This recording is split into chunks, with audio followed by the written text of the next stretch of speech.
일어나사 천지를 만드신 하나님 아버지를 내가 믿사오니 그의 아들 구주 예수 그리스도를 믿사오니 이는 성령으로 잉태하사 동정녀 나에게 하시고 오늘 빌라도에게 본을 받으사 십자가에 못 박혀 죽으시고 장사지 사흘 만에 죽은 자 가운데에서 다시 살아나시고 오늘 오르사 전능하신 하나님 우편에 앉아 계시니라.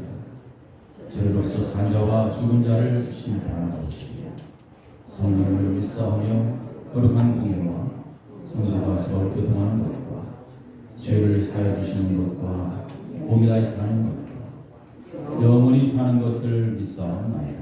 아멘.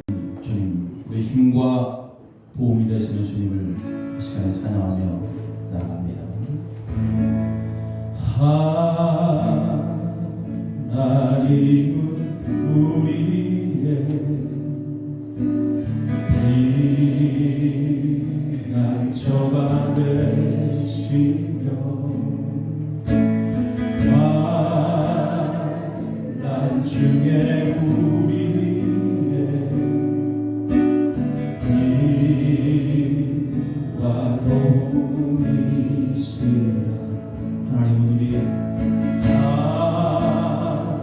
하나님은 우리의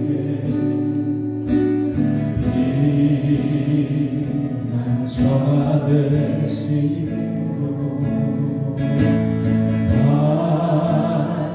환난 중에 우리의 힘과 도움이시라.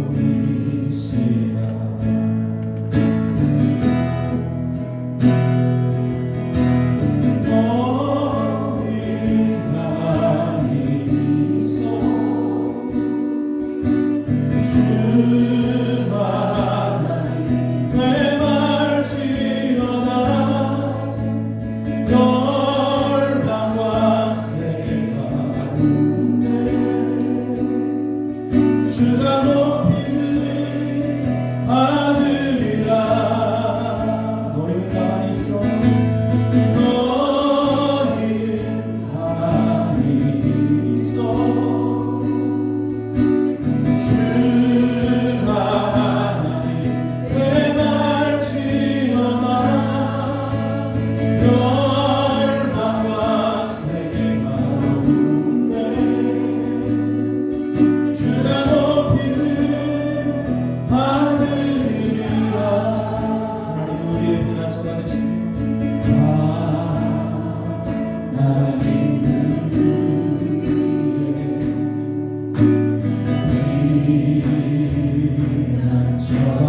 하나님의 은혜 있으되 없는 자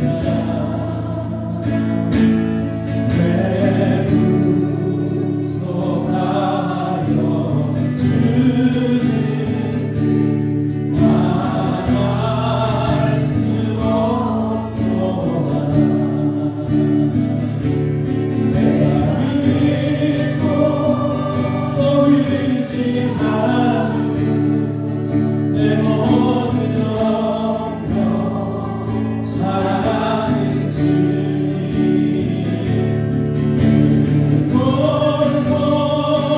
도와주실 것을 나는 확실히 아네.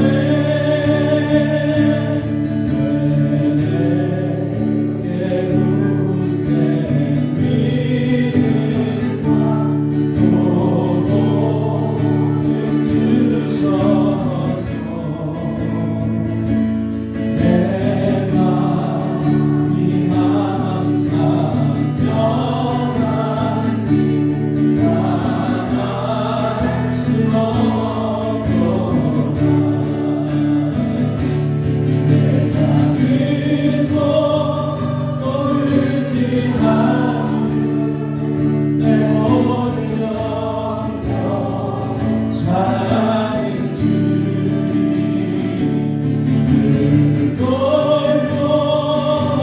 돌보아주실 것을 나는 확실히 아네. 내게 성령 주셔서 내 마음이 감동해.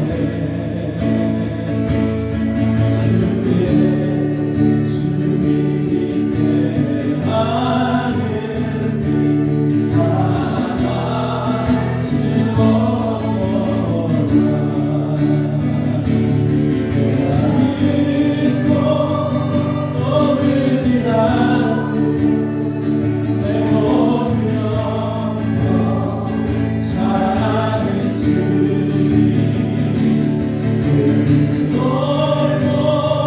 돌보아주실 것을 나는 확실히 아네. 주 언제가 일하실지 동안의 온갖에 또 주님만 만난 그것도 나갈 수 없도다. 내가 믿고 또 의지하는 내 모든 영광 사랑하는 주님 돌보아주실 것을 나는 확실히 아네.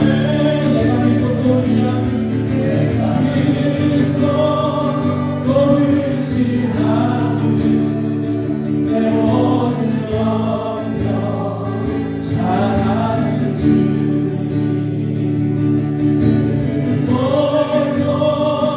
돌보아주실 것을 나는 확실히 아네.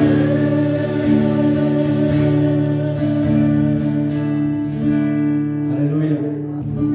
겸손히 주를 섬길 때 괴로운 일이 많으면 우주여 내게 힘 주사 잘 감당하게 하소서. 인자한 나를 가지고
나의 힘이 되신 여호와여, 내가 주를 사랑하나이다.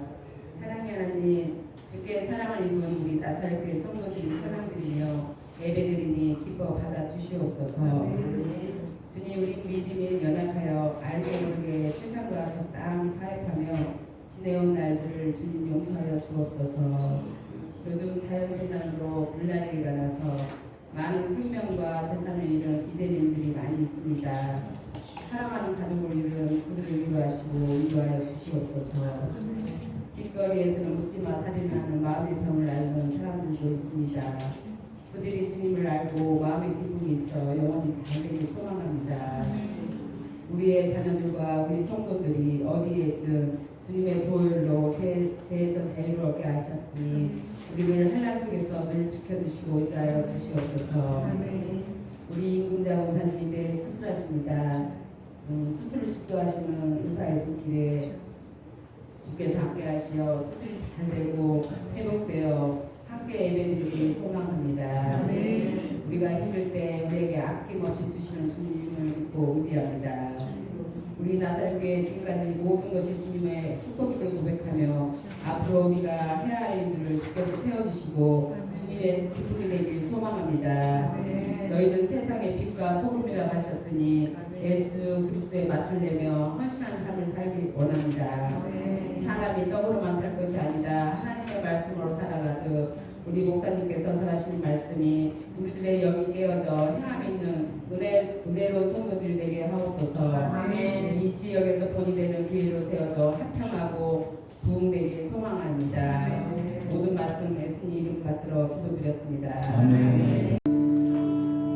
이와 같은 때에 난 노래하네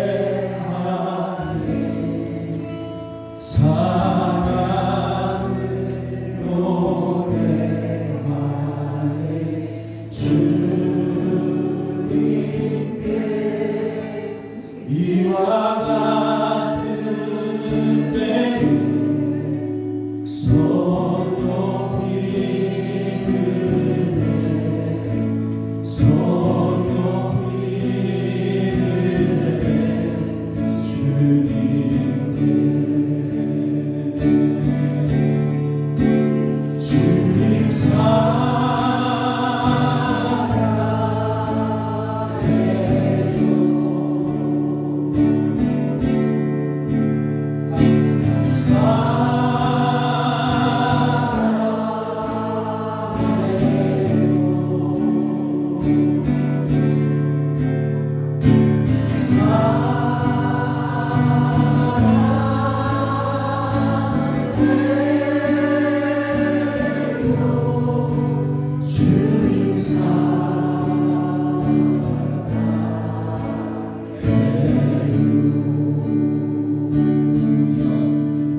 되셨죠? 반갑습니다. 그리고 오늘은 또 항상 우리가 매주 마지막 주일 오후에 같이 여러분 배웠잖아요. 성경 흑당고 그죠? 오늘 오전으로 뵙게 돼서 됐는데요. 그래서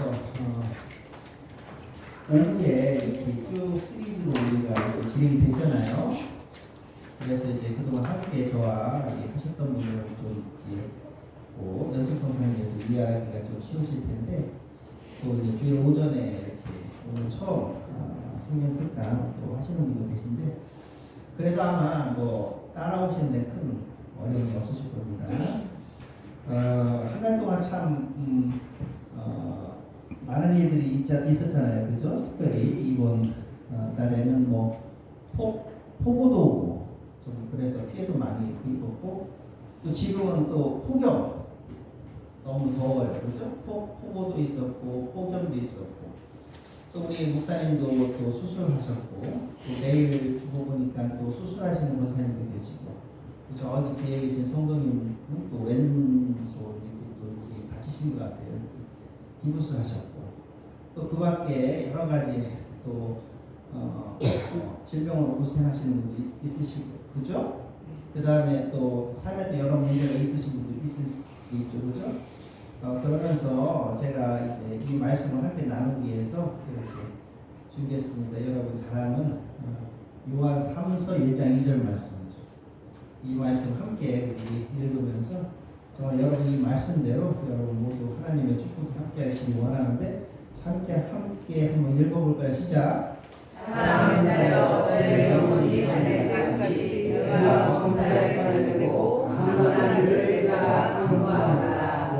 영혼이 잘 되시고 그리고 범사는 모든 일이죠. 이 공간 인간 관계, 사업 등등 모든 자녀 관계 등등 이 모든 것이 범사가 잘 되고 또 강건 육체적으로도 강건한 삶을 사시는 우리 본산 나사렛교회 성도 여러분들 되기를 축복합니다. 네, 이 말씀 특별히 이 어려운 시기 때 새기시고 여러분 이 말씀이 정말 성취되면서 살아가는 그때 인생이 되시기를 축복합니다. 자, 우리가 이제 성경 특강을 계속 해왔잖아요. 1년에 걸쳐서 하고 12번 하기 때문에 성경을 몇 시대로 나눴죠? 성경을 몇 개의 시대로 나눠서 우리가 살펴봤죠, 그동안죠? 12개 다시 몇 시대? 12시대 12시대로 해서 1월달부터 쭉 시작했고 오늘이 7월달이죠. 7월달이죠? 7번째 시대가 되는 거죠. 자, 첫 번째 시대가 뭐였죠? 두 번째 시대, 세 번째 출애굽 시대, 네 번째 정복 시대, 다섯 번째 사사 시대, 여섯 번째 지난달에 통일왕국 시대였습니다. 자, 이번 달은 통일왕국 시대 다음이 뭐죠? 분열왕국 시대. 여러분 지금 우리나라가 분단이 됐잖아요. 안타깝게도 분열이 됐잖아요, 그죠? 남북으로 지금 분열됐잖아요. 저 이스라엘도 예전에 수천 년 전에 이렇게 우리나라 현재처럼 분단이 됐다, 분열이 됐다. 이 분열 왕국 시대를 살펴보도록 하겠습니다. 지금으로부터 약 3,000년 전, 역시 되게 오래전 이야기고 우리나라 역사로 대비하면 고조선 시대예요. 이 우리나라 땅에서 이 고조선 시대가 있었을 때 아시죠? 그때 저 중동 이스라엘 땅에서 통일왕국이 세워지고 또 그게 분열되고 막 이랬습니다. 자, 분열왕국 시대 여러분 살펴보기 전에 항상 저는 뭐 학교에서 이렇게 하는 것처럼 복습으로 시작하잖아요. 리뷰라고 하죠, 복습을. 네. 여러분 뭐 잘 아시다시피 공부를 잘하려면 복습과 예습을 잘하면 돼요, 그죠? 복습, 리뷰를 한 달 전인데 기억나십니까? 통일왕국 시대 첫 번째 배경 배웠죠? 왜 통일왕국 시대가 펼쳐졌습니까? 시작했습니까? 내후외환적인 상황을 잘 극복하기 위해서, 그렇죠? 두 번째 통일왕국 시대 연대, 우리나라 조선시대 왕들 그 연대 너무 많아, 외우기 힘들어, 그죠? 패정태세 문단세 뭐 이런 식으로 하면 끝도 한도 없잖아. 이래다가 지시잖아요. 다행히 이스라엘 역사 속에 통일왕 시대는 왕이 몇 명? 3명. 3명이었어요. 첫 1대 왕, 2대 왕, 3대 왕, 솔로몬이다 이거죠. 그러면서 여러분 우리가 이제 두 왕을 비교하면서 지난달에 이 통일왕 시대를 마쳤어요. 이 1대 왕인 사울과 2대 왕인 다윗이죠. 이 아주 상반되는 아주 대조되는 인생을 살았고 하나님의 축복을 받은 사람은 당연히 다윗이죠. 그래서 사울 인생, 다윗 인생 이렇게 여러분 우리가 비교한 거 기억나십니까? 네. 자, 사울 인생은 첫 번째 어떤 특징을 갖고 있다? 작품 인생입니까? 상품 인생입니까? 상품 인생, 남과의 비교. 네. 상품 인생 속에서 자, 두 번째 뭡니까? 창조 인생입니까? 타락 인생입니까? 타락 인생. 타락 인생은 반아가페적인 거죠. 그 결과 뭡니까? 축복입니까? 저주입니까? 저주죠. 반대로 다윗은 여러분 상품 인생이 아닌 무슨 인생? 다시 한번 다윗은 상품 인생이 아닌 무슨 인생? 작품과 같은 인생, 예술품과 같은 인생, 예술 작품 같은 인생. 그래서 하나님께서 나에게 주신 장점이 있잖아요. 재능이 있잖아요. 우리 기독교적인 은사가 있잖아요. 이것을 뭡니까? 발견하고 개발하고 활용하는 인생을 살았다. 남과 비교하는 인생이에요. 그러면서 하나님께서 주신 것은 뭡니까? 섬기는 데 사용하는 아가페적으로 사용하는 두 번째 무슨 인생? 타락 인생에는 창조 인생이었다. 다윗은. 그리고 그 결과 다윗은 축복을 받았다. 개인적으로도 국가적으로. 여러분 그러면서 우리가 이 통일왕국 시대에 통해서 우리도 누구처럼 살아야 되겠다? 다윗처럼 살아야 되겠다 이거죠. 작품 인생, 창조 인생, 축복 인생으로 나아가겠다. 여러분 이렇게 사는 사람들을 우리는 뭐라고 불러요? 기독교인이라고 부른다고 그래요. 기독교인이라고 크리스천, 우리들 크리스천 기독교인이라고 부르는 거예요. 우리나라 역사 초기 조선시대 말에 이 기독교가 정화됐잖아요. 특별히 여러분 이 전라도 지역에 선교사님들이 많이 오셨어요. 특별히 다른 지역도 많이 활동하셨지만 전라도 지역에. 그리고 이 전라도 지역에서 활동했던 선교사님들이 정말 다윗처럼 뭡니까? 이렇게 작품 인생 하나님께서 주신 자신의 장점 있잖아요. 그것을 뭡니까? 이 한반도 조선 땅에 와서 조선 백성들을 위해서 아가페적으로 섬김으로써 사용했어요. 그러면서 조선 땅 이 사람들에게 축복이 됐어요. 그래서 여러분 그러한 기억 속에서 여러분 지금 이게 기독교인 분포로 보면 이 전라도 지역에 기독교인 분포가 좀 많아요. 그게 이게 역사적으로 거기에 연관이 돼요. 대표적으로 여러분 이 초창기 선교사님 중에 정말 이렇게 여러분 다윗 같은 인생을 살았던 대표적인 선교사님 한 분이 있어요. 제가 한번 저게 지금 저랑 제가 이렇게 제 컴퓨터로 이렇게 파워포인트 만들어서 여기다 하면 이게 호환이 안 되는 경우가 있어요. 자, 저게 지금 위가 자 이거예요. 축복 인생이야. 축자가 어디 간 거야? 날씨가 더워서 도망가는 거야. 이렇게 해서 정말 작품 인생, 창조 인생, 축복 인생 살았던 선교사님 한 분, 특별히 전라도 지역에서 활동했던 선교사님 한 분 있어요. 여러분 들어보셨나요? 여러분 서석평 선교사님이라고. 자 한번 영상 보겠습니다.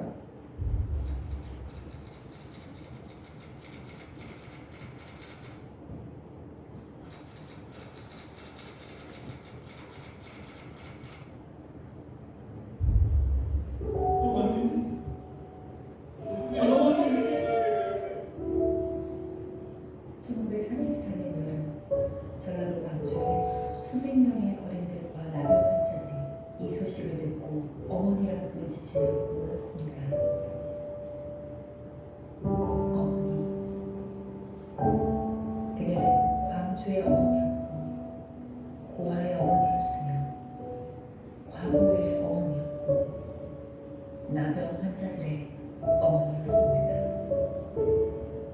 조선의 어머니로 살다 간 푸른 그녀 엘리자베스 슈핑, 한국 이름 서석평.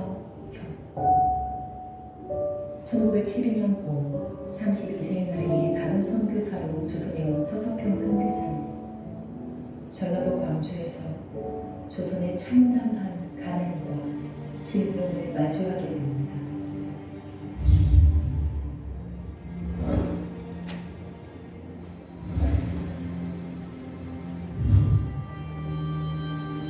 그렇게 서석평 선교사는 조선의 고통까지 끌어안고 조선인으로 살기로 결심합니다. 익숙했던 서양식 의복을 벗고 누렇게 바른 저고리, 남자 검정 옷은 보리밥과 된장국을 먹으며 조선인보다 더 소박하게 살았던 조선에서의 22년. 서석평은 1년 중 100일은 나귀를 타고 전라도 일대를 다니며 치료와 도움의 손길을 건넸습니다. 특히 가장 소외받았던 나병 환자들을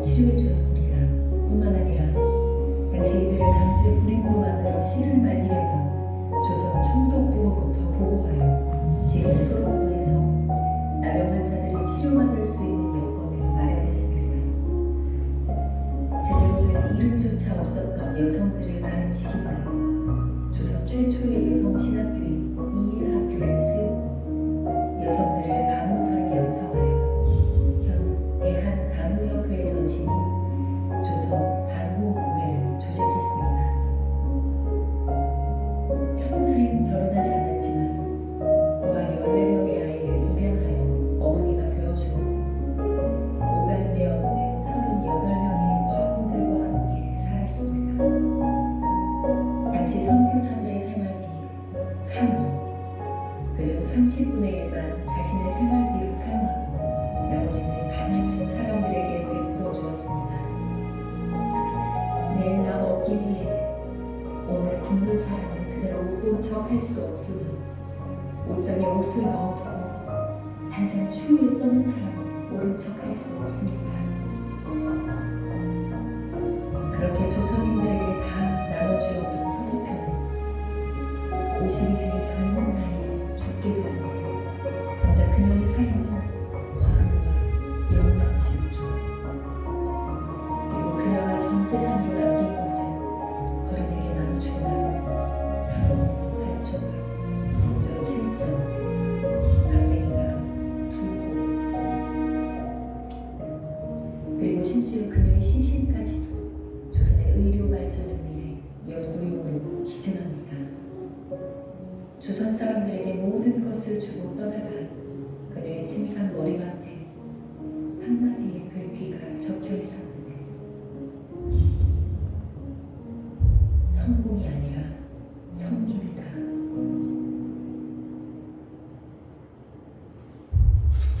자, 여러분, 이 조선을 위해 조선 사람을 위해 살아간 작은 예수라고 불리는 선교사님이 있어요. 기독교 초기 역사에. 미국 그 원래 간호사인데 여러분 미국에서 간호사로서 뭐 잘 먹고 잘 살 수 있잖아요, 그렇죠? 근데 보니까 간호사로서의 그 재능을 보니까 아가페적으로 이 조선 사람을 위해서 활용하신 거, 사용하신 거, 그리고 가진 모든 것을 다 이제 주시고 본인은 정작 뭡니까 영양실조로 과로로 소천 하나님 품에 가신 분이 미국 이름은 엘리자베스 셰핑이에요. 엘리자베스. 근데 이제 한국 이름을 갖기 원해서 한국 이름은 서서평. 자, 이 성사님 좀 알아놓으면 좋겠죠, 여러분은. 성사님 이름이 뭐라고요? 서서평 성사님. 서서평 성사님이 이제는 소천하시고 죽기 전에 주변 사람들에게 이런 말을 하셨대요. 유언으로. 영어 한번 해볼까요? 저는 가끔씩 영어 같이 하시잖아요. 자, see you in heaven. 어떤 뜻이? 어디서 보자고요? 천국에서 보자. 이 천국 소망이기 때문에 이 세상 것에 집착하지 않을 수 있었던 거예요. 그렇죠? 그렇죠? 자, 우리들도 이렇게 서승평 선교사님처럼 천국 소망 가운데 작품 인생, 창조 인생, 아가페 인생, 축복 인생을 사는 저희 여러분 되시기를 바랍니다. 자, 이제 분열왕국 시대 다음이 통일왕국 시대 다음이 이제 분열왕국 시대잖아요, 그죠? 오늘 분열왕국 시대를 살펴보는데, 자 여러분, 네 가지네. 네 가지니까 분량이 많은 것 같지만 제가 핵심만 딱딱 정리했기 때문에 많지는 않습니다. 자, 첫 번째는 왜 분열이 됐을까? 여러분, 지금 우리나라 남북으로 분단됐잖아. 왜 분단이 됐을까요? 그럼 뭐 여러분 대학교 같은 데 가면 아니면 중고등학교 때 사회 시간이나 대학교 때 뭐 이 시사 관련된 그 수업 시간에 뭐 다양한 원인을 분석하면서 배우겠죠. 그죠? 자, 이제 우리도 한번 왜 이스라엘은 이 통일왕국이 분열됐을까? 원인 첫 번째. 두 번째, 분열왕국의 또 연대. 왕들이 어떤 식으로 순서대로 되는지 연대. 세 번째, 분열왕국의 특징. 이 분열왕국 전체를 바라봤을 때 뭡니까? 분열왕국은 어떤 특징을 갖고 있는가 한마디로 이렇게 딱 정리를 한번 해보고 마지막 결말 이렇게 배워보도록 하겠습니다. 첫 번째, 여러분 이거 좀 이게 작아서 잘 보이시나? 자, 통일왕국 시대 첫 번째 왕이 누구죠? 사울. 자, 두 번째 왕이 다윗. 세 번째 왕이 뭐 이 정도는 좀 알아두면 우리가 그래도 왕들 많이 등장하는데 다는 몰라도, 자, 솔로몬이 죽었어요. 사후에. 여러분 솔로몬 사후에 남북으로 분열이 돼요. 그렇죠? 남북으로. 여러분 근데 왕국의 통일왕국의 분열이 연도가 정확히 BC는 예수님 탄생 전이죠. 기원전 약 930년이에요. 그러니까 BC니까 2029년면은 2023년도에면은 지금으로부터 약 한 2023년이니까 2900년 좀 넘은 약 3000년 전이라고 여러분 하면 편하죠. 약 3000년 전에 분열이 됩니다. 어느 왕이 죽은 다음에 딱 보니까 그러면 솔로몬이 왕으로 다스려. 되게 솔로몬이 만약 왕으로서 잘 다스렸으고 후계자에게 계승을 왕위를 잘했어. 그러면은 분열이 안 되겠지. 그러니까 분명히 솔로몬한테 무슨 원인이 있는 거예요. 그죠? 그렇겠지. 솔로몬이 죽은 다음에 이렇게 분열됐으니까 여러분 보고 이제는 그런 관점에서 오늘 보겠습니다. 분열의 원인. 여러분 우리나라 한국 현대사 하면 일반적으로 6.25 전쟁 이후를 현대사라고 하잖아요. 다이나믹해져 우리나라. 이 짧은 역사 속에 산업화 일어나고 민주화 운동이 일어나고 지금까지 왔잖아요. 그죠? 또 최근에 우리나라 현대사 속에서 여러분 정말 국민들이 촛불식이 일어나고 여러분 그래서 대통령까지 막 이렇게 교체되고 막 이랬죠. 예전 대통령 중에 한 분 여러분 탄핵당했잖아요. 근데 여러분 탄핵당했을 때 그 왜 대통령직으로서 넌 앞으로 대통령직 이제는 이제 인정할 수 없다 이렇게 그냥 헌법재판소 법원에서 이렇게 판결을 내릴 거라면 왜 탄핵됐을까요? 그 원인이 다양하게 있는데 한번 기억나십니까? 당시 이제는 이렇게 헌법재판소에서 탄핵 심판했던 건데. 재판관 전원의 일치 의견으로 주문을 선고합니다. 주문: 피청구인 대통령 박근혜를 파면한다. 이 결정에는 세월호 참사와 관련하여 피청구인은 생명권 보호 의무를 위반하지는 않았지만 헌법상 성실한 직책 수행 의무 및 국가공무원법상 성실 의무를 위반하였고 다만 그러한 사유만으로는 파면 사유를 구성하기 어렵다는 재판관 김이수, 재판관 이진성의 보충 의견이 있습니다.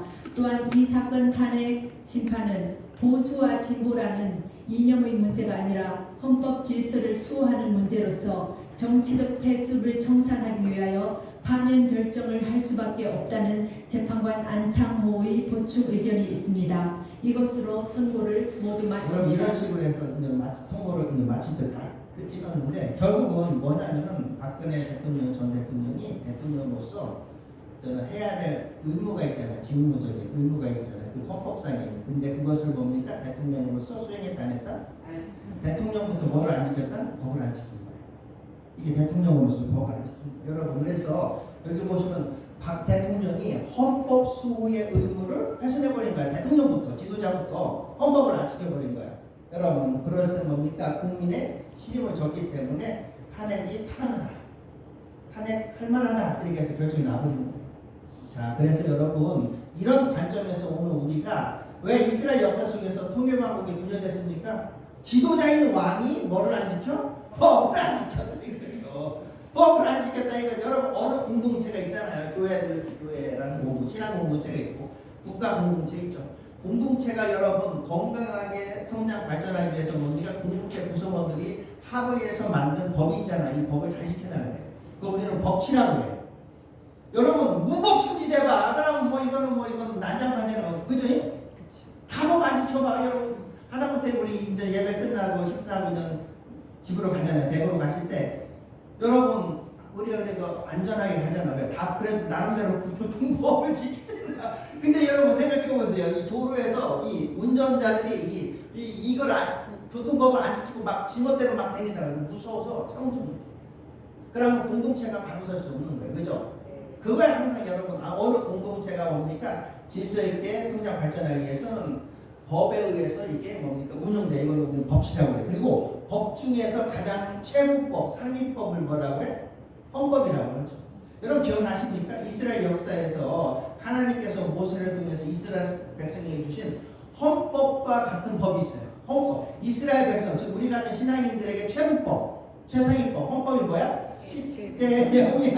10계명이야. 여러분 10계명을 지켜야 되는 거야. 다른 거 무엇보다. 근데 뭡니까? 자, 통일왕국 시대 속에서 특별히 누가? 마지막 통일왕국 마지막 왕이 누구죠? 솔로몬 왕이 뭐를 안 지켰다?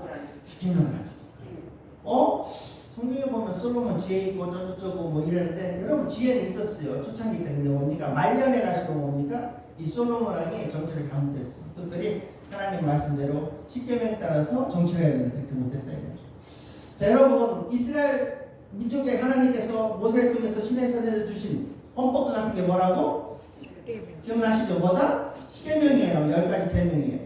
십계명은 한마디로 무슨 법이다? 사랑법이다. 사랑을 뜻하는 성경 용어를 그리스어로 아가페라고 하잖아. 희생적인 사랑. 왜 아가페법이냐? 십계명은 크게 10가지 계명인데 두 파트로 나눌 수 있다. 두 가지 주제로 나눌 수 있죠. 제1계명부터 4계명까지는 주제가 뭐야? 하나님을 사랑하라. 러브가. 하나님을 사랑하라. 제5계명부터 제10계명까지는 뭡니까? 이웃을 사람을 사랑하라. 러브 피플. 우리 조상들은 이걸 어떤 식으로 표현했냐면 경천 애인 사상이라고 들어보셨나요? 머리 끄덕이는 분은 좀 열심히 공부했어. 얘가 학생인데 경천 애인 사상. 경천 하늘을 공경하고 하나님을 공경하고 애인 사람을 사랑하는 이거예요. 이게 십계명 속에도 있단 말이야, 여러분. 그래서 여러분 한마디 하나님 사랑, 이웃 사랑 뭡니까? 사랑이 두 개 공통적으로 그러니까 사랑법이에요. 십계명은 사랑을 뜻하는 성경 용어 그리스어로 뭐라고 그러죠? 아가페법이야. 그리고 바로 이게 뭡니까? 창조 인생 하나님 우리를 창조하신 목적이 뭡니까? 십계명에 따라서 이것을 헌법으로 삼아서 뭡니까? 하나님을 사랑하고 이웃을 사랑하면서 사는 삶. 이게 뭡니까? 우리들의 창조 목적이에요. 그래서 창조 인생법이 되는 거예요. 그런데 여러분 우리는 죄성이 있잖아요. 그래서 뭡니까? 이 반대로 나가는 거예요. 첫 번째 하나님을 사랑해야 되는데 뭡니까? 러브가 하나님을 사랑해야 되는데 하나님을 이용해 먹어. 종교를 이용해서 나의 욕망을 충족해버려요. 내 세상적인 성공을 추구하려고 하는 거예요. 돈을 많이 벌려고 하는 거예요. 쾌락을 추구하려고 하는 거예요. 이걸 뭐라고 그래요? 우리는 우상숭배라는 거예요. 우상숭배는 뭡니까? 이 첫 번째 십계명의 첫 번째 주제는 러브가 하나님을 사랑 이게 왜곡된 거예요. 뭡니까? 하나님을 사랑하지 않고 이게 뭐예요? 유주가 하나님을 이용해서 내가 얻고자 하는 무언가를 얻고자 하는 거예요. 무슨 말이죠? 욕망을 충족하는 거예요. 우상숭배. 두 번째 여러분 우리가 러브 피플 하나님께서는 십계명 중에서 두 번째 주제 이웃을 백성을 사람들을 사랑하라 하셨는데 뭡니까? 마찬가지야. 주변에 있는 사람들 우리가 뭡니까? 이용해버리겠다. 주변 사람들을 이용해서 뭡니까? 역시 나의 뭡니까? 욕망을 충족하려고 이걸 뭡니까? 이웃 피플. 근데 여러분 특별히 솔로몬이 말년에 갈수록 뭡니까? 얘가 정치 말년에 뭡니까? 첫 번째 우상 숭배를 허용해버려. 이스라엘 역사 속에 이스라엘 전역에 뭘 허용해버려? 우상 숭배를 허용해버린 겁니까? 두 번째 여러분 지도자는 모름지기 차별 없이 평등하게 모든 사람들 사랑해야 근데 뭡니까? 사람들은 뭡니까? 차별해버려요. 이용해버리는 거예요. 이용해버리는 거예요. 그래서 이 두 가지 우상 숭배 차별 정책이 솔로몬 말년에 심해졌고 그래서 솔로몬 사후에 이것이 뭡니까? 하나의 뭡니까? 이게 저는 원인이 돼서 분열이 된다 이거죠. 좀 더 구체적으로 살펴볼까요? 첫 번째, 여러분 우상숭배가 뭡니까? 함께 읽어볼 거야 진짜.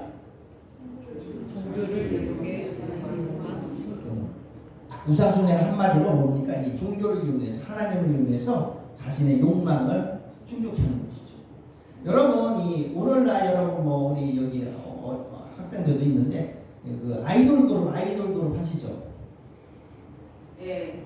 아이돌 그룹이라 들어보셨어요? 이때 아이돌 그룹의 아이돌이 영어잖아. 아이돌이 우상이라는 뜻이야.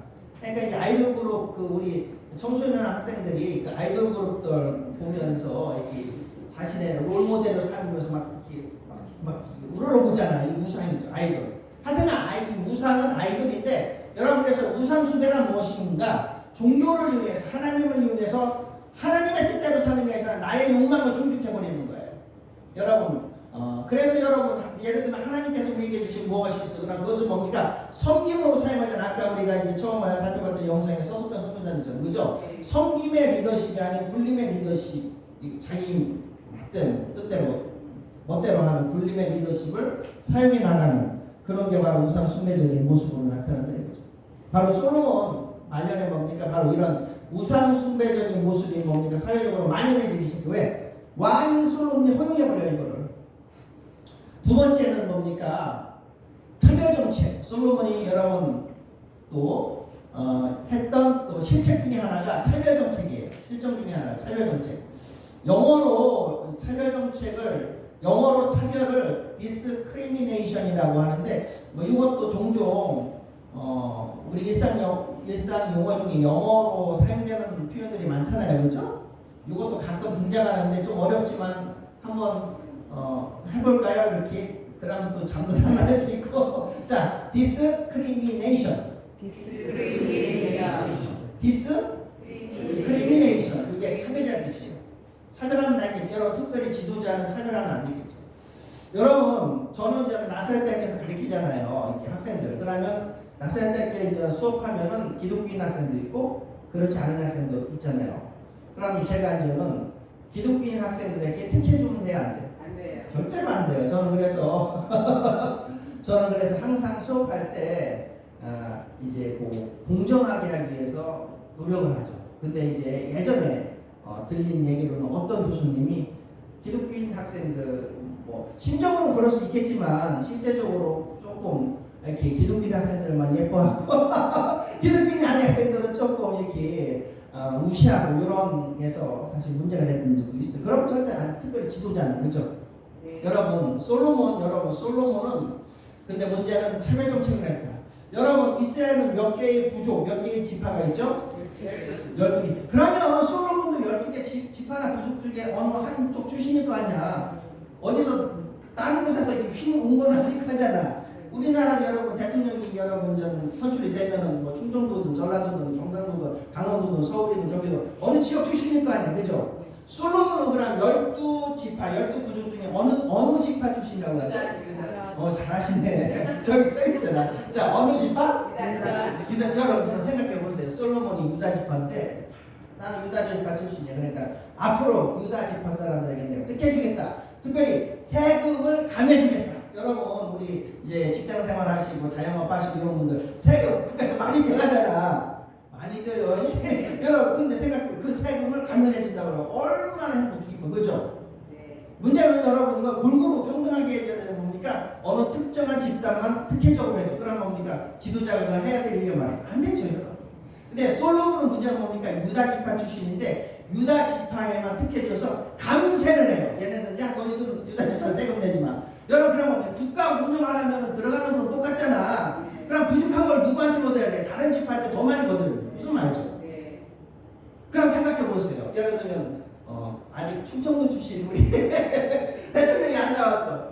그래서 이제 충청도 출신으로 한번 합시다. 충청도 출신 대통령이 있다고 칩시다. 충청도 출신 대통령이 누가 돼서 하든가. 이 사람이 이제는 딱 이제 대통령 시행령으로 때리는 거예요. 앞으로 충청도 출신들은 세금 내지 마세요. 너무 행복할 것 같아. 저는 왜 충청도 출신한데 저는 우리 충청도는 아마 만세로 내 만세. 근데 보세요. 충청도로 제가 다른 지역 출신들은 어떻게 생각해? 저거는 대통령이다 아니다. 우리 한 나라의 대통령이 아니라 충청도 대통령이 이렇게 생각해요. 그죠? 그잖아 여러분. 똑같아요. 이스라엘 역사 속에서 유다 지파의 솔로몬이 유다 지파만을 특혜해주는 감세 정책을 그러면 뭡니까? 다른 지파는 뭡니까? 이럴 바에는 우리가 뭐하자? 갈라서 자는 거죠. 이럴 바에는 뭐로 같이 사는 거죠. 갈라서 자는 거죠. 여러분 바로 이러한 솔로몬의 뭡니까? 이러한 두 가지 잘못된 정치 실정에 의해서 뭡니까? 이게 분열의 씨앗이 되버린 거예요. 분단의 씨앗이 된 거예요. 결국 뭡니까? 솔로몬이 하나님 말씀으로 주어진 헌법으로 주어진 십계명에 따라서 뭡니까? 정치를 제대로 못했다 이거죠. 우상 숭배를 하고 또한 차별 정책을 했다 이거죠. 여러분 이렇게 해서 분열의 원인으로서 법치가 붕괴됐다 이거죠. 그죠? 공동체가 무너지는 거는 되게 법대로 살지 않았대요. 특별히 누구부터 지도자부터 무슨 말이죠? 그러면 법치가 붕괴돼요. 특별히 십계명을 미준수합니다. 솔로몬 시대에 우상 숭배가 만연해지고 확산되고 그리고 뭡니까? 차별 정책을 펴고 그럼 뭡니까? 서로 공동체가 뭡니까? 단합이 되지 않고 분열이 된다. 이러면서 뭡니까? 솔로몬 사후에 어떻게 된다? 분열이 된다 이거죠. 이해가시죠? 자, 분열이 됐습니다. 자, 지금 우리나라처럼 얘네들도 남북으로 분열이 돼요. 그죠? 어디로? 지금은 통일됐지만 예전에 독일은 동서로 분열됐잖아. 동독 서독 기억나시죠? 어떤 데는 동서로 분열되는 경우도 있는데 우리나라나 이스라엘은 남북으로 분열된다 이거예요. 남북. 자, 남북으로 솔로몬 사후 때 이제는 통일왕국이 분열됩니다. 자, 남쪽 왕국은 이름을 뭐라고 불러? 다시 남쪽 왕국은 이름이 뭐야? 남유다야. 왜냐면 딱 여기서 그런 감이 오시죠. 아, 남쪽 왕국은 그 솔로몬 후예들이 솔로몬 후예 후손들이 유다 지파 중심으로 모였겠구나 이해가시잖아요, 그죠? 그러니까 유다라는 이름을 쓸 거 아니야, 그죠? 그러니까 남유다 왕국 남쪽은 자 북쪽은 나머지 유다 지파를 제외한 나머지 왕국들이 야 우리 모이자 해서 뭡니까? 북쪽 왕국이 형성되고 그 이름을 뭐라고 불렀다? 북이스라엘이라고 부르는 거예요. 자 정리됐습니까? 자 남유다 왕국 그 다음에 북이스라엘 왕국. 자 이스라엘은 몇 개의 지파 부족이 있다고 그랬죠? 다시 한번 몇 개? 12지파. 아니 잠깐 북이스라엘 말고 그냥 이스라엘 전체적으로 12지파라고 했죠. 자, 이 분열왕국 시대 때 12지파가 어떻게 헤쳐모였냐면은 남유다 왕국은 당연히 유다 지파가 있고 그리고 유다 지파 그 솔로몬 시대 때 유다 지파 옆에 살면서 콩콩을 얻어먹는 애 있잖아. 이렇게 같이 콩콩을 베냐민 지파라고 있었어요. 베냐민 지파. 그래서 베냐민 지파는 뭡니까? 분열됐을 때 분단됐을 때 유다 지파로 이렇게 붙어버렸어요. 그래서 이 두 개의 지파가 남유다를 형성하는 거예요. 유다 지파는 베냐민 지파. 그리고 12개에서 이 두 개를 뺀 나머지니까 10개의 지파는 북이스라엘 왕국을 형성하는 거예요. 됐죠? 그래서 12개에서 10+2가 되는 거예요.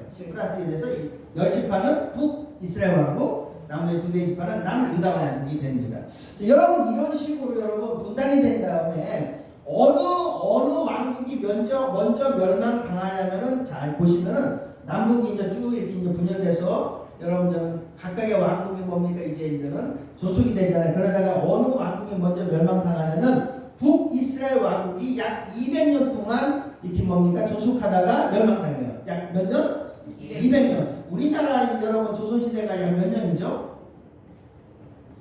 500년인데 조선시대 500년.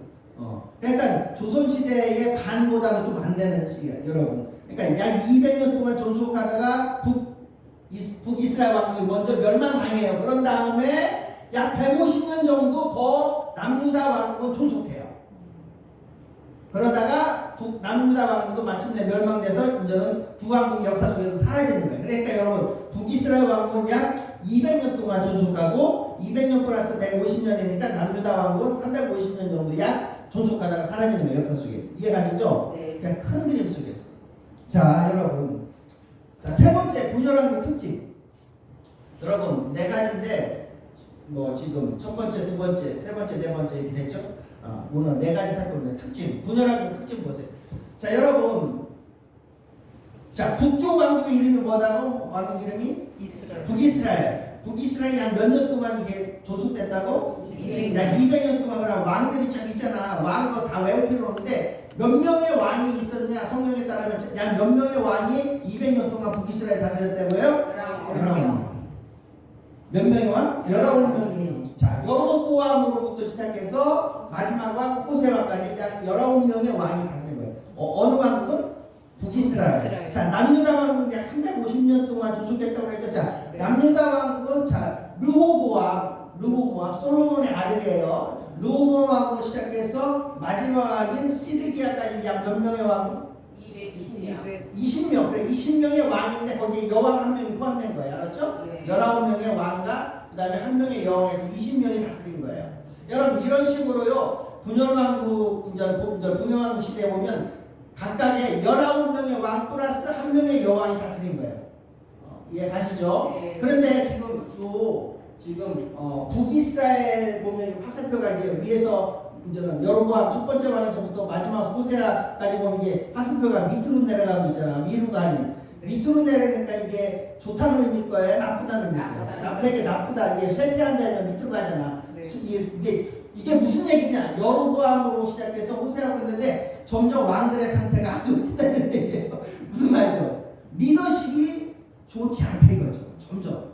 여러분 근데 밑에 거 한번 보세요. 남유다 왕국은 르호보암으로 시작해서 시드기야까지 350년 동안 존속되면서 약 20명의 왕이 또 여왕이 다스리는데 얘네들은 이렇게 됐어요. 지금 저기 보면 도표가 보면 업앤다운 무슨 말이죠? 이거 그냥 막 그린 게 아니라 다 이 의미가 있는 거. 업앤다운 이게 무슨 얘기는 뭡니까?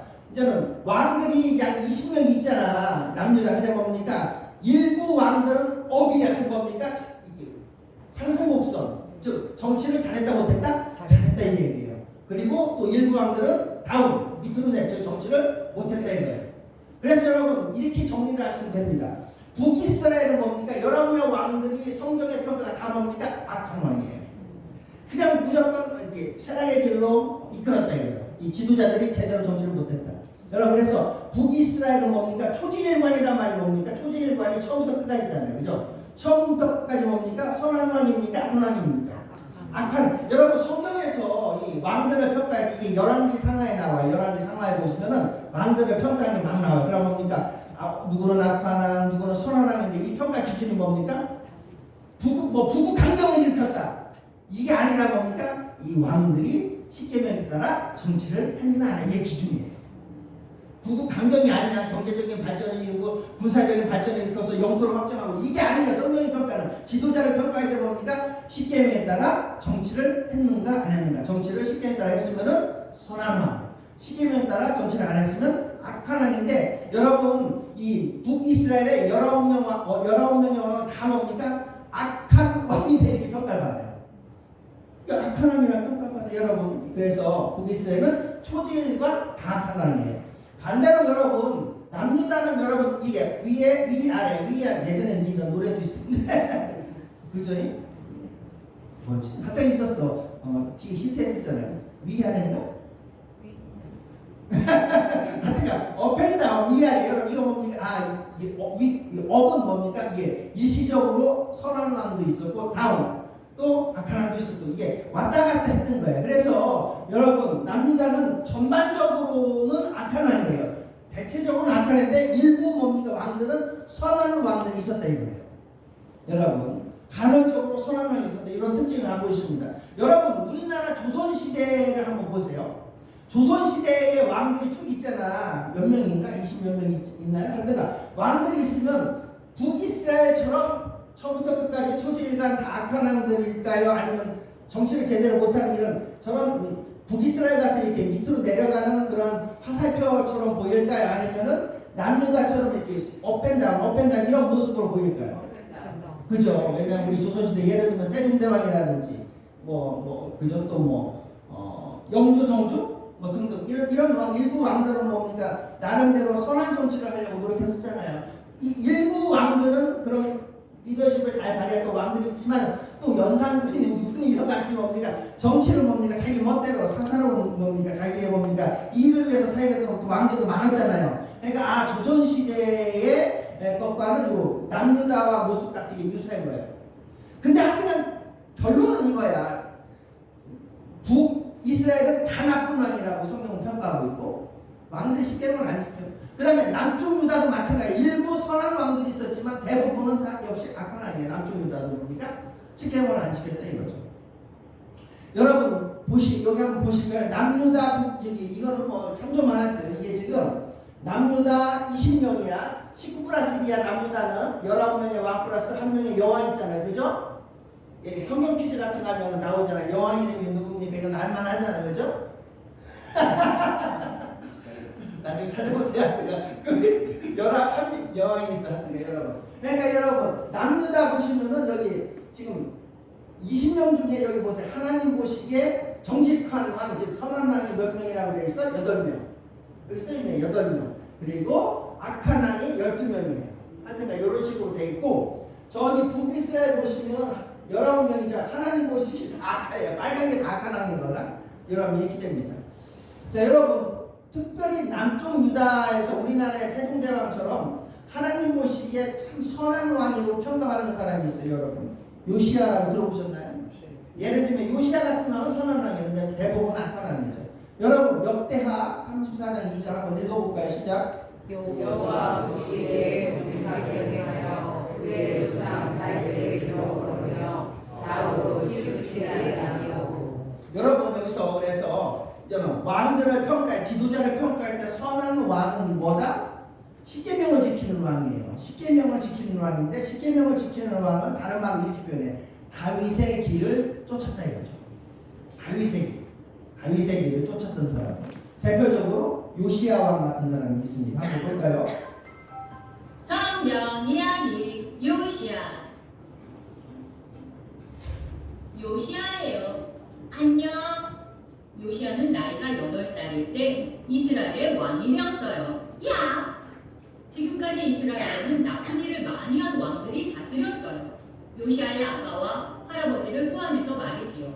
이 왕들은 하나님을 따르지 않았어요. 하나님의 법과 약속을 무시했고요. 하지만 요시야가 왕이 되었고 하나님께서 원하시는 일을 했어요. 다윗 왕을 본받아 따랐어요. 예!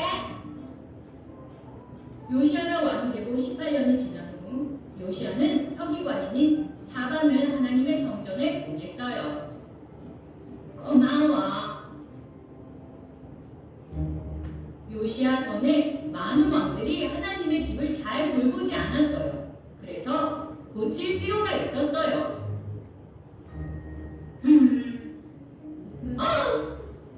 성전 안에 있을 동안 대제사장 힐기야가 사반에게 왔어요. 이봐! 내가 하나님의 성전에서 하나님의 법이 적힌지를 찾았어. 사반은 요시야 왕에게 가서 율법책을 읽었어요. 블라블라블라 어떤 내용인지 들은 후 요시야는 아주 화가 났어요. 안돼. 왜냐하면 이스라엘 사람들이 하나님께서 하라는 것을 안 했기 때문이에요. 요시야는 하나님의 법에 순종하지 않은 이스라엘을 보며 하나님께서 매우 화가 났다는 것을 알았어요. 요시야는 모든 이스라엘 사람들을 성전으로 모이게 했어요. 잘 들어! 그리고 하나님의 법을 사람들에게 읽어줬어요.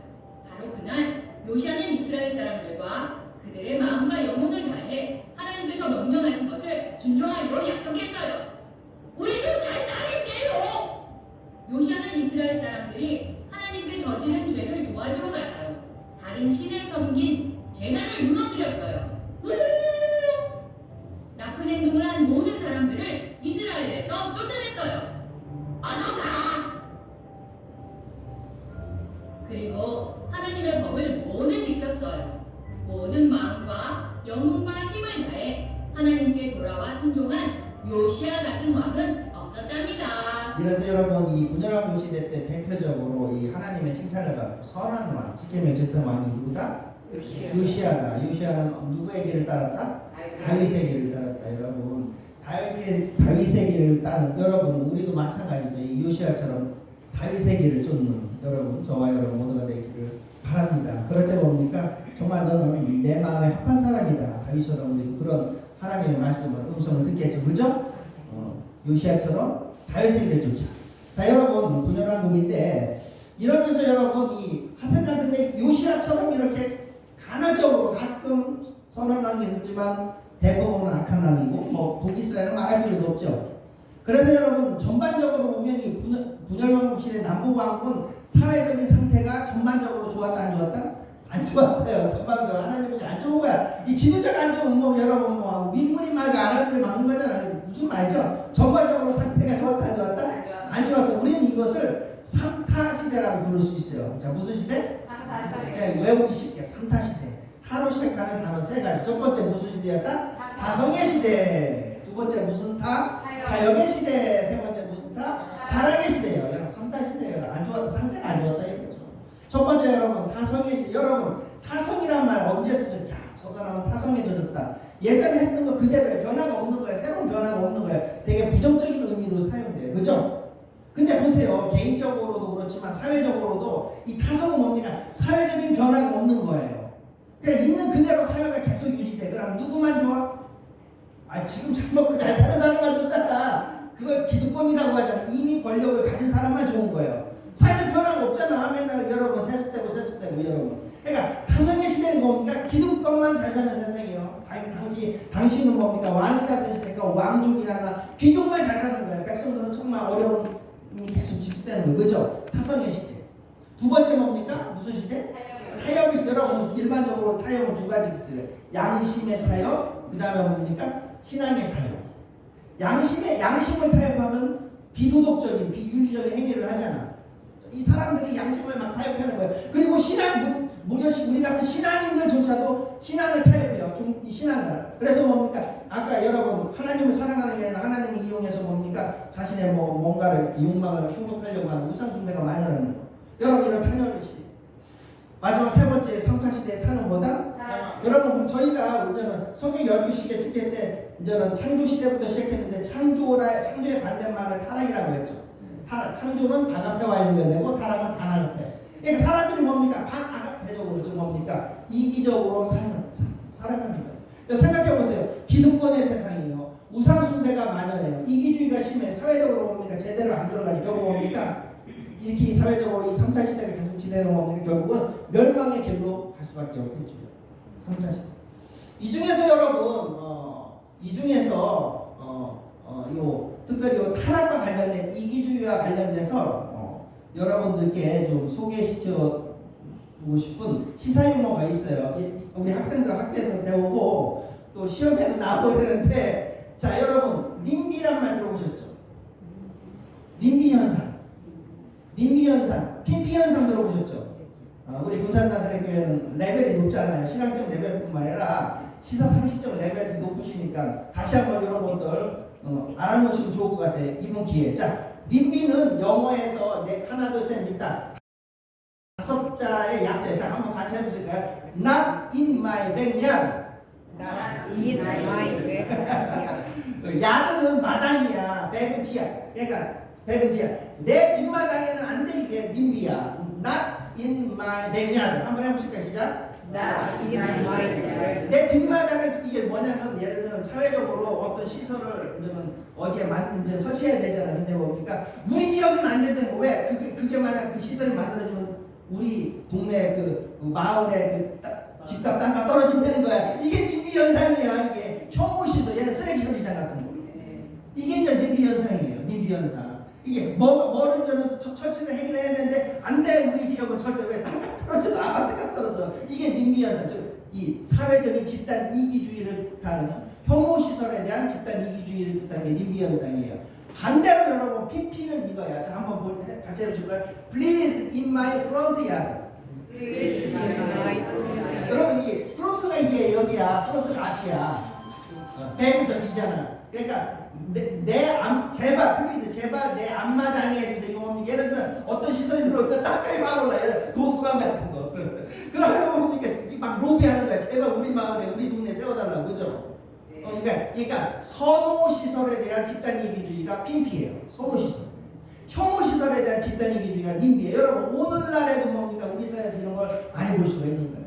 근데 이스라엘 역사, 3000년 전 이스라엘 역사는 더 심했다 이거죠. 한번 여러분 님비 현상과 관련된 거 한번 보실까요?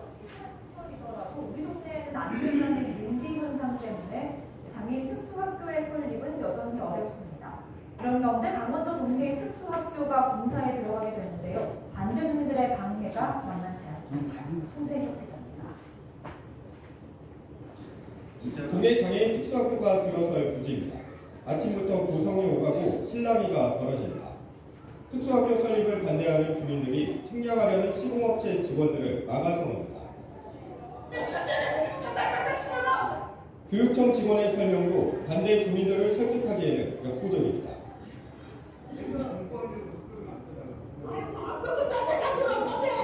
반대 주민들은 특수학교를 혐오시설로 여기며 무조건 옮길 것을 주장하고 있습니다. 이런 것도 예를 들면 그죠? 이 장애 학생들 많잖아요. 그럼 그들을 위한 특수학교는 어딘가에 세워야 되잖아. 그래서 정부에서 보시면서 학교 지자체랑 협력해서 어디에 세워달라고 했는데 지역 주민들이 들고 이러는 거야. 장애인 학생들을 위한 학교가 세워지면 집값 떨어진다. 그리고 장애인들이 왔다 갔다 하면 뭐 안 좋다고 이거예요. 이게 바로 님비 현상의 대표적인 거죠. 오늘날에도 많이 있어요, 여러분. 하여튼 여러분 분열왕국 시대는 이런 특징을 사회적으로 갖고 있어요. 무슨 시대? 3타 시대.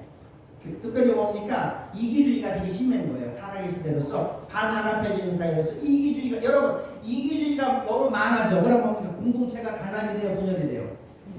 분열이 돼요. 그러면 힘이 세져야 약해져요. 국력이 쇠락해지죠. 그래서 결국 뭡니까? 주변에 강대국이 만약 침입하면 그냥 속수무책으로 당하는 거예요. 이런 개인, 지역, 집단, 세대적 이기주의를 컨트롤하지 못하는 그런. 여러분 인도 아시죠? 인도에 여러분 인도 사람들이 존경하는 위인 중에 저처럼 이렇게 머리가 없는 인도의 영웅으로 이렇게 또 이렇게 독립과 관련해서 그들이 위인으로서 존경하는 인물이 있어요. 누구죠? 들어보셨나요? 마하트마 간디라고. 자, 마하트마 간디가 7가지 사회 악을 이야기했어요. 여러분 이게 뭐냐면 어떤 공동체가 있잖아, 나라가 있잖아, 근데 국가가 있잖아. 이게 망할 징조가 있다 이거죠. 7가지가 이게 있는데 이게 너무나 이게 커져 징조가. 그리고 사회적으로 지도자 중심으로 이거를 잘 뭡니까? 이거를 단속을 못해. 정부 이거는 뭡니까? 잘 제지를 못해. 그랬더니 뭡니까? 그러면 결국 뭡니까? 그 공동체 국가는 나라는 망한다 이거죠. 나라가 망할 7가지 징조. 첫 번째는 뭐다? 정치인들이 지멋대로 하는 거예요. 원칙 없이. 정치인들이 뭐 자기들부터 법도 안 지키고 원칙 없는 정치. 정치가 있다 뭡니까? 혼란스러운 거예요. 원칙 없는 정치. 두 번째 뭡니까? 사람들이 뭡니까? 열심히 일해서 뭡니까? 이게 돈 벌 생각하고 여러분 일확천금, 뭐 로또 한탕, 뭐 아니면 사기 치든지 뭐 이런 거야. 부동산 투기 이런 이걸만 다 그냥 혈안이 된 거예요. 노동의 가치가 떨어지는 그런 사회는 뭡니까? 망할 징조다 이거죠. 노동의 가치가 떨어지는 두 번째 노동 없는 거. 세 번째 뭡니까? 그 사람 뭡니까? 이 양심은 저버리고 뭡니까? 그냥 쾌락주의로 나는 반문화가 횡행하는 거야. 반문화 여러분 아시죠? 한번 저기 가보세요. 저기 여기는 서울에 뭐 홍대 그런 데 한번 밤에 가보세요. 완전히 그냥 한락가래 소금과 고모라래 왔던가 여러분. 이게 양심 없는 쾌락. 네 번째 뭡니까? 그냥 다 인류대 명문대 뭡니까? 그때 뭡니까? 그러니까 머리만 커지고 이 가슴은 차가워지는 거야 학생들이. 그러면 그런 학생들이 나중에 뭐 아마 공부 잘하고 사회인이 된다고 치면 사회적으로 어떻게 되겠어요? 삭막한 세상이 되겠죠. 이거죠. 네 번째 인격 없는 교육. 다섯 번째 뭡니까? 여러분 기업들이 뭡니까? 이 상도를 저버리는 거예요. 기업 윤리의식이 전혀 없어요 여러분. 다섯 번째 도덕성 없는 상거래. 여섯 번째 뭡니까? 이 과학기술 문명 발전에 거기 뭐 인간적인 건 하나도 없는 거야. 과학기술을 발전시키면서 뭡니까? 뭐 의료기술을 발전시키면 생체 실험을 하고 막 이러는 거예요. 그걸 바탕으로 말이 안 되는 거죠. 인간성 없는 과학. 마지막은 또 우리와 관련된 거예요. 뭡니까? 희생 없는 신앙. 종교인들이 뭡니까? 사실 이 종교는 이 교회는 기독교는 뭡니까? 사회의 윤리적인 나침반 역할을 그냥 뭡니까? 같이 타락해. 같이 똑같아져. 이걸 우리는 뭐라고 그래? 세속화라고 하잖아. 교회가 세상에 나가서 세상을 기독교적으로 이 말씀으로 변화시키는 걸 뭐라고 그래? 우리를 이거는 복음화라고 그래. 그죠? 근데 반대로 이 세상의 문화가 교회 속에 들어와서 우리를 변화시켜 세상적으로 이거 뭐라고 그래? 세속화. 근데 여러분 많은 경우 지금 우리는 복음화보다는 세속화적인 걸 보잖아요. 그죠? 이거야 희생 없는 신앙이 되는 거예요. 여러분 우리가 십자가 정신을 잊어버리는 거예요. 여러분 이런 7가지 사회적인 이런 뭡니까? 망할 징조를 뭡니까? 지도자 중심으로 이걸 잘 극복해 나가야 되는데 이걸 고쳐 나가는데 그렇지 못하면 결국 그 공동체는 무너진다. 이스라엘 역사 속에 분열왕국도 마찬가지. 왕들 일단 형편없는데 자기네들부터 뭡니까? 이권에 편안이 됐잖아요. 왕들 자체가. 그러니까 뭡니까? 귀족도 마찬가지고 일반 백성은 뭡니까? 다 손 놓고 사는 그런 시대적인 상황 속에서 결국 남북이 차례차례 멸망이 돼요. 자, 여러분 그래서 분열왕국이 순차적으로 멸망당. 자, 남북 중에서 어디가 먼저 멸망당했다고 그랬죠? 북이스라엘. 북이스라엘이 한 200년 동안 존속되다가 주변에 있었던 어느 제국한테 어느 강대국한테 멸망당했죠? 아수르 제국. 일반 역사책 보면 우리 학생들은 아시리아 제국이에요. 이게 아시리아라고 해요. 아시리아. 성경에는 아수르 제국에 멸망을 당합니다. 이 북이스라엘 왕국이 멸망. 그리고 약 150년 있다가 뭡니까? 150년 후에 뭡니까? 이제는 남유다 왕국이 존속되다가 남유다 왕국은 뭡니까? 바벨론 제국에 멸망당하면서 두 왕국 역사 속에서 사라지는 거예요. 여러분 그래서 다시 한번 정리하면 자 북이스라엘 왕국은 누구한테 멸망당한다? 아수르 제국. 여러분 아수르 제국은 오늘날 이라크 아시죠? 이라크 들어보셨나? 이라크 북쪽 지역에서 생겨났던 강대국이에요. 아수르 제국이 뭡니까? 북이스라엘의 수도가 사마리아야. 사마리아를 침공하면서 수도를 함락하면서 뭡니까? 함락시키면서 북이스라엘을 멸망시킨 게 약 기원전 예수님 모시기 전 722년도. 지금부터 약 뭡니까? 한 2700년 전에 이렇게 해서 멸망시킵니다. 이게 아수르 제국이 뭡니까? 이렇게 아수르 제국이 북이스라엘의 사마리아 수도 사마리아를 함락시키면서 뭡니까? 북이스라엘을 뭡니까? 멸망시키고 식민지 삼는 거예요. 예전에 일제가 우리 식민지 삼는데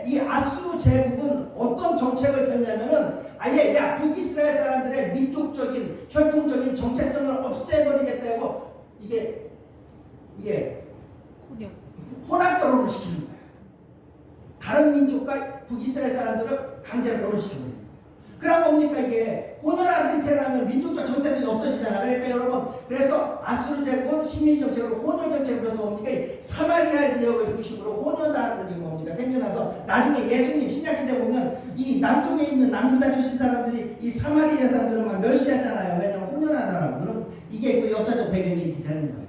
자 이제는 여러분 남유다만 남았습니다. 남유다는 한 150년 갱신이 존속하다가 역시 남유다는 뭡니까 이라크 남부에서 생겨났던 바벨론 제국의 멸망을 하는 거예요.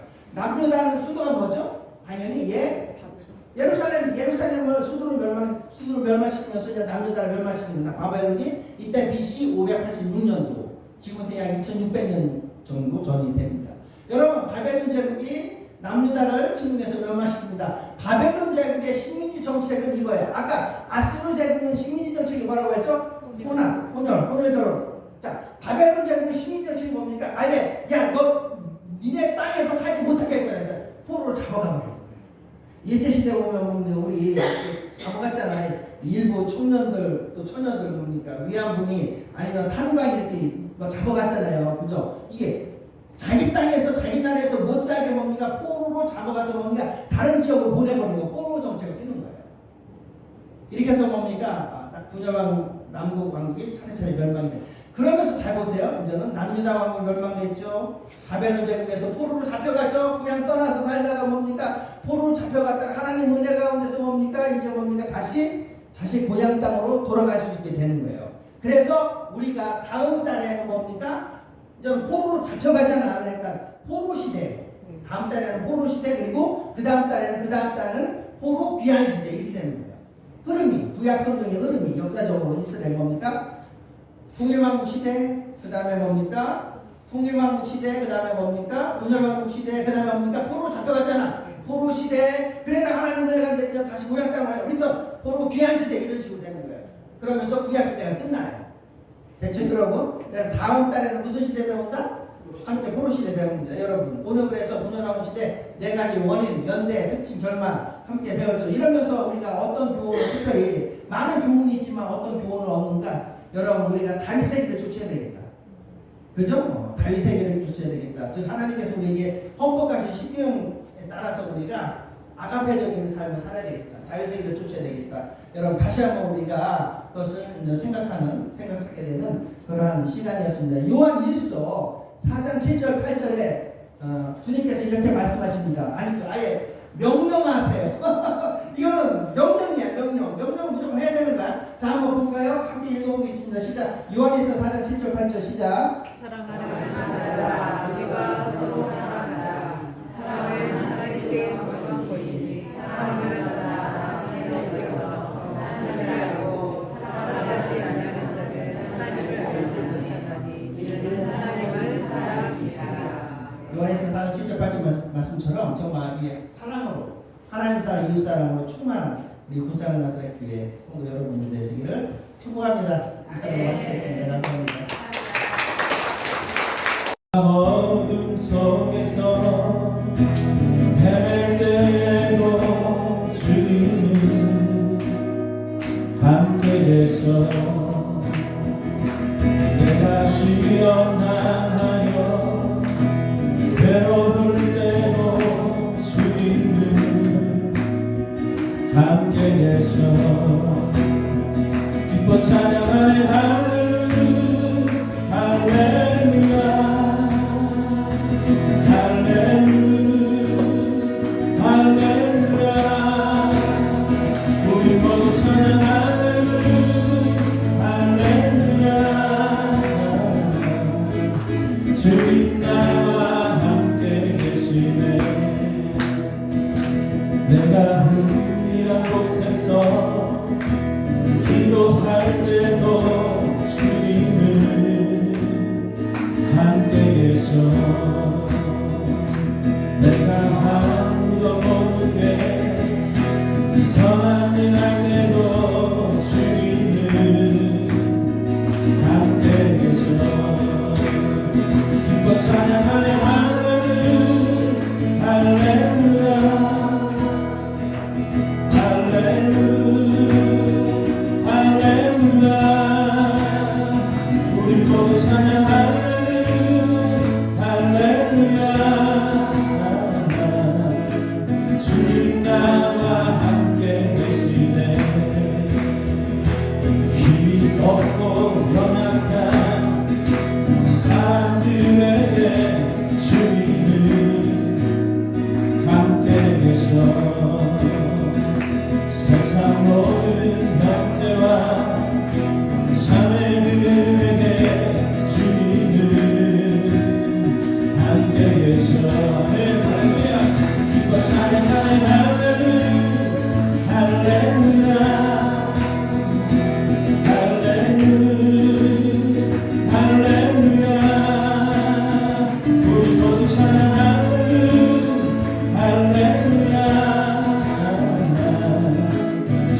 나와 함께 하시네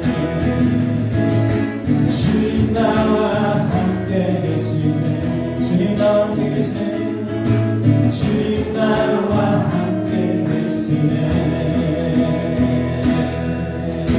아멘. 그 주님을 사랑하시고 그 주님과 함께 더불어 기뻐할 수 있는 시간 되기를 간절히 부탁드립니다. 기도하시겠습니다. 좋으신 하나님 감사합니다. 오늘 거룩한 날 하나님 앞에 모여 함께 예배하며 제 말씀도 듣고 은혜를 받았습니다.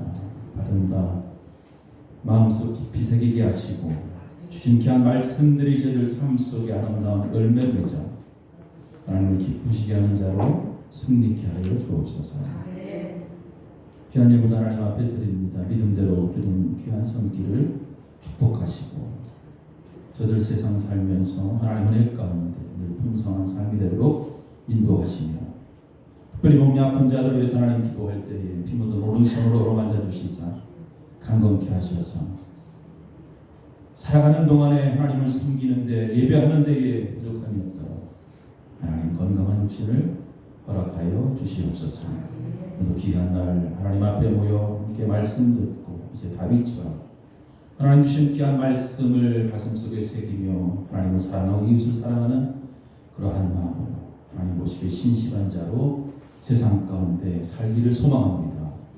그렇게 다짐하고 돌아가는 저들 머리 위에 예수 그리스도의 은혜와 하나님 아버지의 크신 사랑과 성령의 역사하시고 인도하시고 보호하시고 이제부터 영원토록 함께 하시기를 간절히 축원하옵나이다.